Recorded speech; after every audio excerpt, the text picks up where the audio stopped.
Tenali Raman and the weightlifter. Tenali Raman and his wife were on their way to Hampi, the capital of Vijayanagara.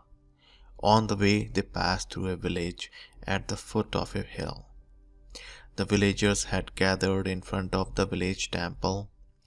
Raman's wife became curious and dragged her husband to the spot. Husband and wife pushed through the crowd to appear in the front row.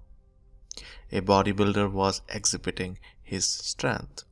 He was seen carrying a huge gunny bag on his left shoulder and twirling his mustache with his right hand. "He is carrying a bag of 500 quintals of rice," said the man standing next to Raman. "This is nothing. I can carry 1,000 times more weight," said Raman in a loud voice. Startled by this announcement, the bodybuilder dropped the bag he was carrying. Everyone looked at Raman, wondering whether a new champion had arrived. Enjoying the attention, Raman addressed the crowd. "Why, I can carry that hill on my bare shoulder," he said, pointing out the hill nearby. The villagers gaped at him. Raman's wife appeared tense. She had a suspicion that her husband had opened his mouth too wide. Meanwhile, the bodybuilder had recovered his wit. He laughed out loud and said, "Is that so? Let's see you do it." The villagers were now excited. They had only seen Hanuman carrying the Sanjeevani mountain, and that too in pictures. Now here is a man who claimed he could repeat the feat. "I said I can do it." "Did I say I will do it now?" asked Raman. "Carrying a hill requires a lot of preparation," Raman added. Turning to the weightlifter, Raman asked, "How long did you take to prepare for this feat of carrying the sack of rice?" "3 months," confessed the weightlifter. "How long will you take?" the village chief asked Raman. 6 months, said Raman without batting an eye.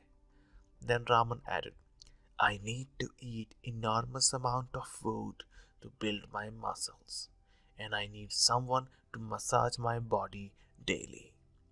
And we need a place to live. We are outsiders," said Raman's wife.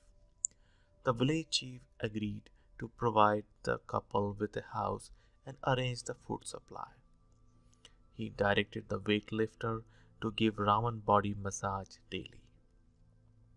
"And we will meet here exactly 6 months from now," said the village chief, getting up from the chair. Raman's wife was relieved. They did not have to wonder where the food would come from for the next 6 months at least. Raman led a royal life in the village. Villagers supplied pots of milk, honey, and curd. Cartloads of rice and ragi were delivered to their house. The bodybuilder was available to cook food and also give body massage to Raman every day.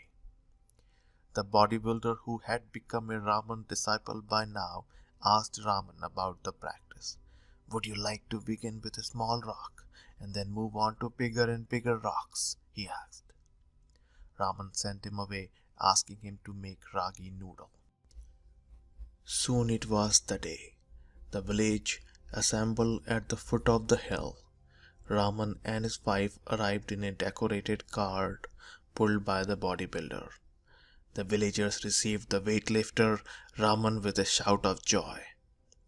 The village chief gave a sign that the show could begin. Raman stood in a circle with people seated all around. He sat in the warrior's pose, Veer Mudra, and announced he was ready. The villagers were puzzled. The village chief became impatient. "What are you waiting for?" he barked. "I am waiting for your man to place the hill on my shoulder," said Raman calmly. Everyone gaped at Raman. The village chief shouted in anger, "You said—" Raman cut him short. "I said I will carry that hill. Even now I am willing to carry the hill. I am waiting for your man to place it on my shoulder." "But who will lift the hill?" asked the village chief in bewilderment. "That is your problem," Raman said. "Only Hanumanji can lift it," said Raman's wife.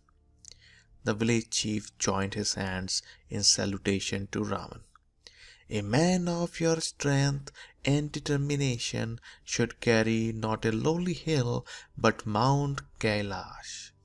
The villagers started laughing.